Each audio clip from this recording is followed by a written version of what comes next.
Bonjour Christophe. Bonjour Daniel. Bon, on est là aujourd'hui pour aborder donc l'année 2020.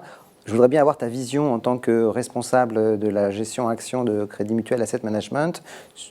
Est-ce que les banques centrales, après leurs actions très énergiques sur 2019, est-ce que leur action sera aussi efficace pour 2020 ? Alors, partiellement oui, parce qu'on est à peu près dans la même situation, c'est-à-dire qu'elles font tout pour que l'économie fonctionne bien, les taux sont bas, donc on devrait avoir le même type d'effet, particulièrement sur les marchés actions. En revanche, il y aura un peu moins de surprises parce qu'on le sait, c'est acquis, c'est-à-dire que tout le monde a en tête que les taux seront bas et pour longtemps et que les banques centrales font tout pour que ça se passe bien. Donc à partir de ce moment-là, oui, le même type d'effet, mais peut-être pas dans la même proportion et dans la même sensibilité. Donc du coup, il n'y aura pas de remontée des taux immédiatement en 2020.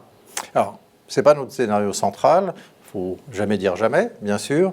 Donc on pourrait avoir des petites tensions sur les taux longs pour peu qu'il y ait un petit peu d'inflation qui revienne. Mais sinon, c'est vrai qu'on n'imagine pas les banques centrales, année électorale, ils ont déjà bougé aux États-Unis. La BCE, c'est un petit peu un nouveau régime qui s'instaure et donc c'est plutôt pas mal.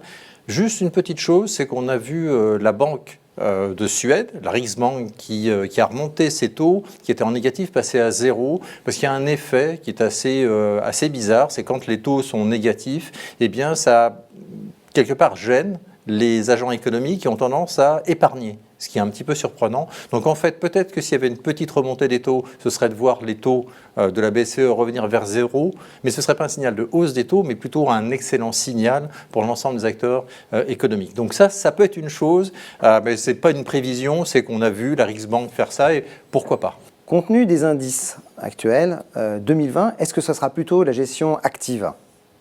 Alors, 2020 devrait plutôt être une année favorable à la gestion active. En 2019, on a vraiment eu ce marché de revalorisation qui prenait en compte les effets de la baisse des taux pour revaloriser un peu les titres qui n'avaient pas totalement suivi cet effet mécanique. Donc là, c'est vrai que, j'allais dire, les premiers éléments, les plus évidents ont bougé. Donc toutes les sociétés qui avaient pas mal de croissance et qui étaient plutôt stables dans leurs activités se sont très valorisées.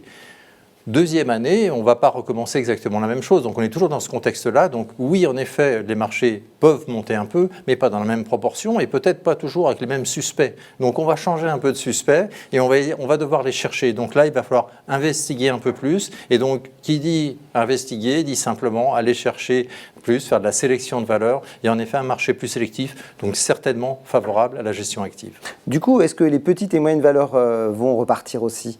Alors, ça, c'est vraiment un sujet qui nous tient à cœur. Il y a les marchés émergents et les petites valeurs, tout simplement parce qu'on avait une croissance très forte en 2017, elles étaient très très valorisées, tout le monde en voulait, et en fait depuis 2 ans, en relatif, leur performance n'est pas très bonne.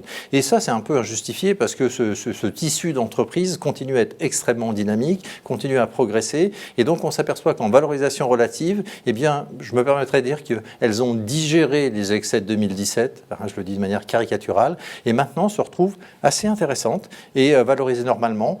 Alors surtout quand on les gère bien, en faisant bien attention à la liquidité, j'insiste sur ce point-là parce qu'il ne faut pas aller n'importe où, sur n'importe quel titre en fonction de, suivant les fonds que l'on a, mais on est très attentif chez Crédit Mutuel Asset Management sur ce sujet-là et donc évidemment, on trouve que c'est une belle opportunité puisque en relatif, elles ont vraiment sous-performé depuis 2 ans.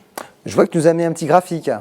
Alors oui, j'ai apporté un petit graphique et alors j'essaye de faire quelque chose de clair. C'est la nouvelle année, donc bonne année à tous au passage, bien sûr. Et en fait, il y a 3 éléments dans ce graphique-là. Il y a un élément sur la durée. Alors c'est simplement la croissance économique de la zone euro. Et vous voyez que ça commence là en 2008 et puis que là on est en 2020. Donc vous voyez qu'il y a un tout petit sursaut. Donc c'est pas extraordinaire, mais quand même ça va un tout petit peu mieux. Donc on va trouver ça bien. Et ça c'est la croissance d'année sur année. Si on prend de trimestre à trimestre, on voit que ça va un peu mieux. Et puis je voulais insister sur un élément qui me semble bien, c'est que vous voyez dans le temps depuis 2008 jusqu'à 2020, eh bien avant la croissance elle nous faisait des sacrés bons, des sacrés sauts. Donc c'est vrai que depuis 2017, ça a rebaissé un peu, mais vous voyez quand même qu'on est dans des phases de croissance plus douces, mais beaucoup moins violentes. Et ça, je pense que c'est assez intéressant pour les marchés, pour nous et pour nos investisseurs, de se dire on est dans climat de croissance pas forcément très fort, mais quand même un peu plus assuré pour l'instant. C'est l'action des banques centrales, c'est les actions globales qui sont menées. Donc un message positif pour ce début d'année. Merci Christophe. Merci À bientôt. Daniel.